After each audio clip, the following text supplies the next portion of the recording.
proses. Itu sebenarnya perbedaannya sama musrenbang apa sih, Ibu Endri, mungkin ya. bisa disampaikan? Ya, Mbak Erin, masyarakat pasti sering mendengar istilah reses. Jadi reses itu bertemunya bertemunya anggota dewan baik pusat sampai kabupaten dengan masyarakat. Nah, apa yang membedakan antara reses dan musrenbang, di mana ini sama-sama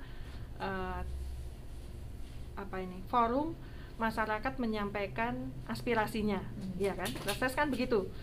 Reses itu juga menampung aspirasi, musrenbang juga menampung harapan, keinginan, ide, pendapat dari masyarakat, usulan dari masyarakat.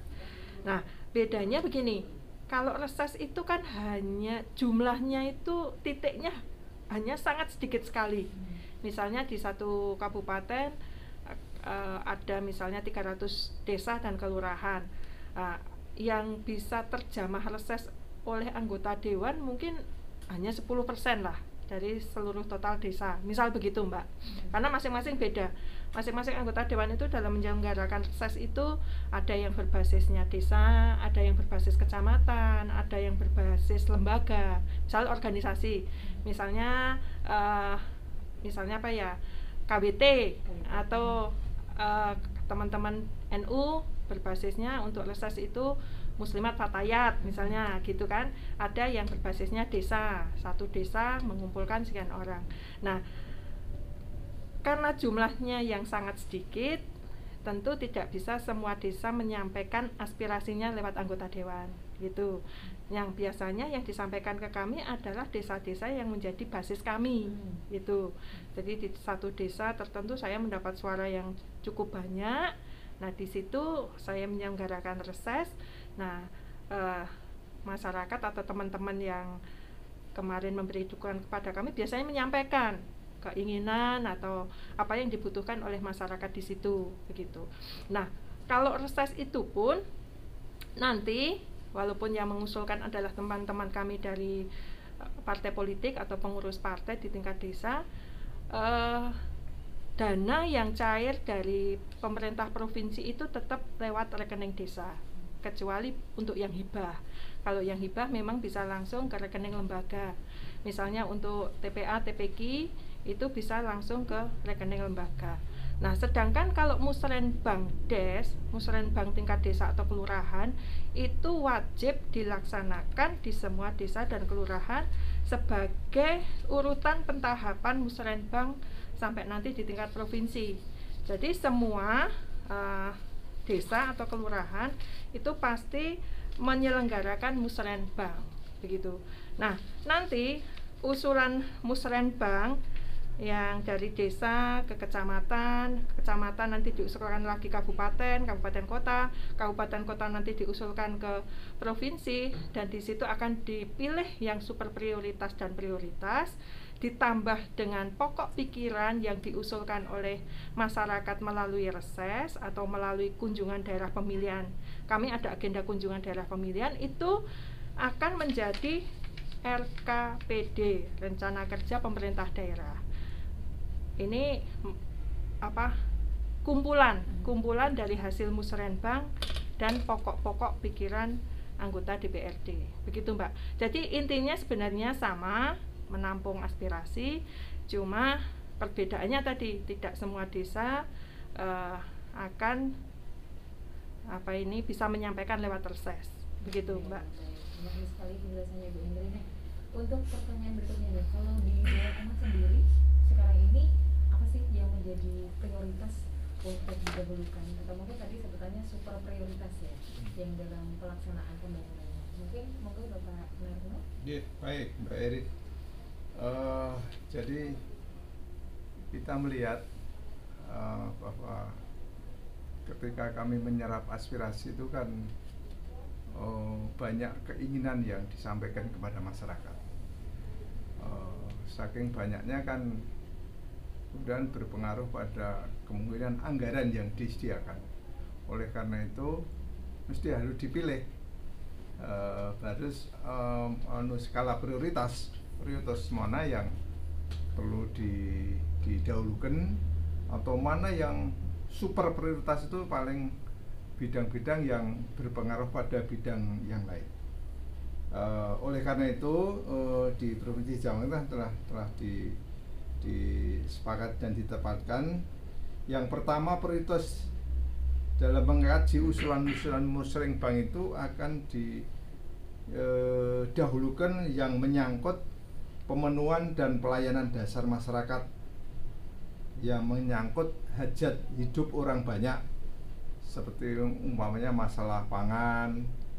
Makanan kan berarti menyangkut masalah bidang pertanian, ini kan penting sekali. Kemudian masalah kesehatan, kita kan sekarang ini sedang menghadapi Corona 19 yang belum berakhir, dan juga masalah pendidikan.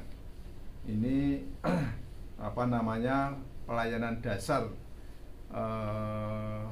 kepada masyarakat yang harus diprioritaskan.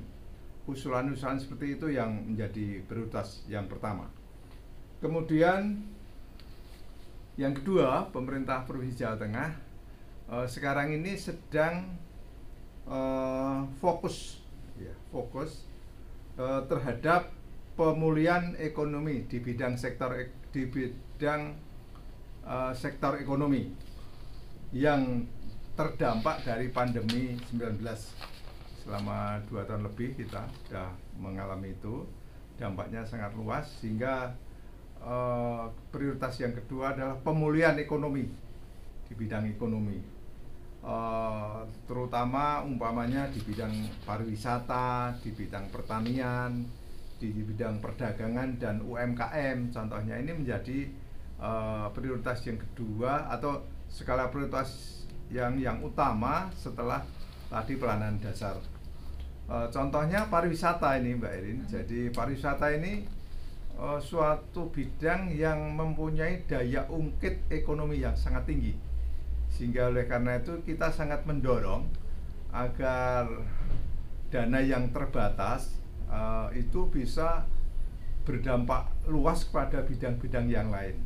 Contohnya kalau pariwisata kan di sana ada transportasi, berarti kan di bidang transportasi kalau pariwisata menggeliat kan sudah bisa ramai sekali.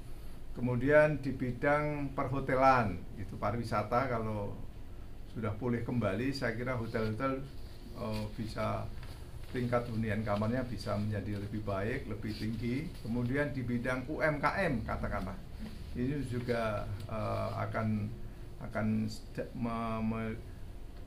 berdampak kepada bidang UMKM.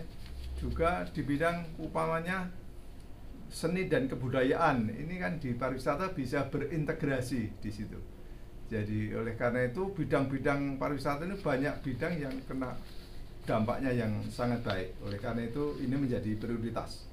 Kemudian yang selanjutnya, pemerintah Provinsi Jawa Tengah juga fokus memprioritaskan pada bagaimana mengurangi tingkat kemiskinan di Jawa Tengah ini. Kemarin sebelum pandemi kita sudah alhamdulillah sudah di bawah angka 2 digit, sekitar 9,8% tingkat kemiskinan kita. Tapi karena dilanda COVID-19, kita sekarang di angka 11, atau hampir 12. Jadi naik lagi. Nah, ini mesti harus menjadi prioritas, karena dari sinilah sebetulnya tujuan pembangunan kita dalam rangka meningkatkan kesejahteraan sekaligus juga mengurangi kemiskinan. Kemudian selanjutnya juga menjadi prioritas adalah pemenuhan standar pelayanan minimal di bidang pendidikan. Penuntasan wajib belajar 12 tahun ini juga oleh pemerintah Provinsi Jawa Tengah menjadi prioritas, sehingga sarana prasaranya juga perlu mendapat perhatian dari kita semua, terutama tim penyusun anggaran ini, untuk bisa antara lain menguatkan manajemen dan layanan kesehatan. Ini juga sangat perlu. Juga demikian pula di bidang pendidikan. Kemudian yang terakhir barangkali pemenuhan sarana dan prasarana publik, antara lain jalan, jembatan, infrastruktur lainnya, pertanian, kemudian bendungan-bendungan, embung-embung di daerah pantai utara Jawa Tengah atau di daerah Blora ini kita fokus di sana. Jadi itu Mbak Erin beberapa prioritas yang diutamakan oleh pemerintah Provinsi Jawa Tengah dalam menyusun anggaran untuk tahun-tahun berikutnya. Demikian. Ya. Oke, baik. Nah, kalau tadi kita sempat menyinggung prioritasnya adalah terutama recovery ekonomi saat pandemi ini. Bagaimana sih sekarang ini sejauh mana kemampuan pemerintah provinsi dalam memenuhi usulan pembangunan dari masyarakat? Mungkin Bapak Sarno bisa disampaikan. Ya, terima kasih Mbak Erin terkait berapa keterlibatan pemerintah provinsi ya di dalam menyikapi usulan-usulan Musrenbang, otomatis usulan-usulan dari kabupaten. Ya, kami sampaikan ya untuk prioritas tidak disampaikan oleh Pak Ibu Indri, Pak Narna bahwa tadi di dalam Musrenbang itu kan diambil yang mana yang lebih penting, skala prioritas, bahkan super prioritas. Itu jadi dari awal Musrenbang Des itu sudah dipilih mana yang nanti akan dibawa usulan ke Musrenbang tingkat kecamatan. Jadi sudah diambil tidak semua usulan dari masing-masing desa RT itu bisa dibawa ke tingkat kecamatan semua. Jadi diambil mana yang skala prioritas. Otomatis kalau yang sudah di skala prioritas insya Allah akan bisa terpenuhi atau terlaksana. Bahkan juga sama saja suatu misalnya nanti di Musrenbang kecamatan dari usulan kumpulan berbagai macam desa itu kan tidak bisa tercover semua juga. Nah itu diambil skala prioritas, diusulkan mana yang akan dibiayai di kabupaten, kemudian berlanjut mana yang akan dibiayai di provinsi. Nah di Musrenbang tingkat kabupaten ini mencari yang betul-betul mendesak yang harus dilaksanakan atau pembangunannya, diambil skala prioritasnya. Nah di situ akan dibawa ke Musrenbang di tingkat provinsi. Di situ juga akan dipilih lagi. Tidak semua usulan dari kabupaten ini bisa tercover oleh provinsi semua. Di situ juga akan dibahas, dirembuk. Itu mana yang betul-betul prioritas. Ya, itu akan di otomatis kalau sudah di dalam hasil Musrenbang sudah skala prioritas betul mendesak, insya Allah itu akan dipenuhi dan dilaksanakan. Tapi tidak semua 100% lah. Tadi mana tetap akan dipilih-pilih dulu lah mana yang harus betul-betul mendesak skala prioritas. Tadi sampaikan Pak betul, ini kita kan dalam masih pemulihan pasca pandemik ya, walaupun ini masih pandemik juga, walaupun sudah ada kelonggaran ya menuju endemik, mudah-mudahan akan segera menuju endemik. Itu. Jadi kalau sudah menuju endemik insya Allah ini sudah mulai membaik dan insya Allah perekonomian kita juga akan segera pulih karena pemerintah ini baik daerah sampai pusat itu masih fokus untuk pemulihan ekonomi. Tadi betul sampai Pak Narno, prioritas kita adalah pemulihan ekonomi. Memang saat ini untuk infrastruktur agak terlambat karena untuk memulihkan perekonomian kita. Ya kayak gitu. Oke, baik. Sebelum kita nanti bahas lebih lanjut mengenai tema hari ini, tentunya kita akan sambung kembali selepas yang berikut ini. Jadi pastikan Anda tetap stay tune di 100.3 FM. Karisma Ternilai Musik Terkenal. Ini Pak Sarno udah mau tidak?